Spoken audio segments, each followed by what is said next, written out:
सोनू एक छोटे से गांव में रहने वाला एक साहसी और जिज्ञासु लड़का था। वो हमेशा नई नई चीजों की खोज में रहता था। एक दिन गांव के बुजुर्गों ने उसे एक प्राचीन मंदिर की कहानी सुनाई, जो गांव से कुछ मील की दूरी पर स्थित था। कहा जाता था कि मंदिर में अद्भुत शक्तियां और खजाना छुपा हुआ है, लेकिन वहां जाने की हिम्मत किसी में नहीं थी, क्योंकि मंदिर को रहस्यमयी शक्तियों ने घेर रखा था। सोनू की जिज्ञासा बढ़ गई और उसने उस मंदिर को खोजने का निश्चय किया। उसने अपनी यात्रा की तैयारी की और एक सुबह मंदिर की ओर निकल पड़ा। रास्ते में उसे घने जंगलों और ऊंचे पहाड़ों का सामना करना पड़ा, लेकिन उसकी हिम्मत ने उसे आगे बढ़ते रहने का हौसला दिया। कुछ दिनों बाद वो उस रहस्यमयी मंदिर के पास पहुंच गया। मंदिर की इमारत बहुत ही भव्य और प्राचीन थी, जिसकी दीवारों पर विचित्र चित्र और शिलालेख बने हुए थे। सोनू ने मंदिर के मुख्य द्वार पर पहुंचकर देखा कि द्वार पर एक पहेली लिखी हुई थी। पहेली थी, वह क्या है जो जितना बांटते हैं उतना ही बढ़ता है?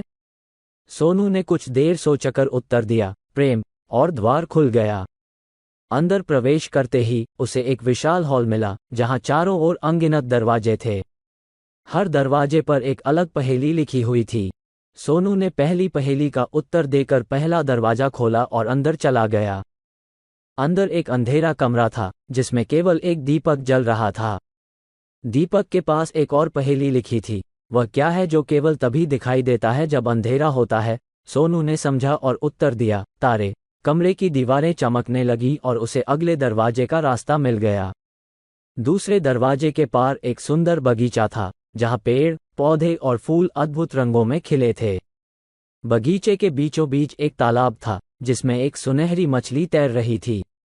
मछली ने सोनू से कहा, यदि तुम सच्चे दिल से मेरी मदद करोगे तो तुम्हें अगला दरवाजा मिलेगा। सोनू ने पूछा, मैं तुम्हारी कैसे मदद कर सकता हूँ? मछली ने बताया कि तालाब में एक जादुई मोती है, जिसे पाना बहुत कठिन है। सोनू ने हिम्मत जुटाई और तालाब में गोता लगाकर मोती को ढूंढने लगा। कुछ समय बाद उसने मोती को पा लिया और मछली को लौटा दिया।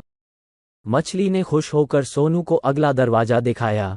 अंततः सोनू एक बड़े कक्ष में पहुंचा, जहां एक प्राचीन मूर्ति थी। मूर्ति के हाथ में एक किताब थी, जिसमें मंदिर के सारे रहस्य और शक्तियों का वर्णन था। किताब में लिखा था, सच्चे साहसी और दिलेर व्यक्ति को ही इस खजाने का हक है। सोनू ने किताब को उठाया और पढ़ना शुरू किया। उसने जाना कि मंदिर का असली खजाना सोना या चांदी नहीं था, बल्कि ज्ञान और सच्चाई की अद्भुत शक्ति थी। उसने सीखा कि सच्चे साहस और सच्चाई से ही हम अपने जीवन की कठिनाइयों को पार कर सकते हैं। मंदिर ने उसे वो शक्ति और आत्मविश्वास दिया जो उसने कभी सोचा भी नहीं था। जब सोनू गांव लौट आया तो उसने अपनी कहानी सभी को सुनाई और सबको प्रेरित किया कि वे भी अपने अंदर के डर और चुनौतियों का सामना करें।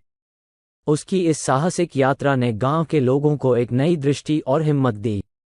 उन्होंने सीखा कि सच्चा खजाना हमारे अंदर ही होता है, जिसे हमें साहस और सच्चाई से खोजने की जरूरत है।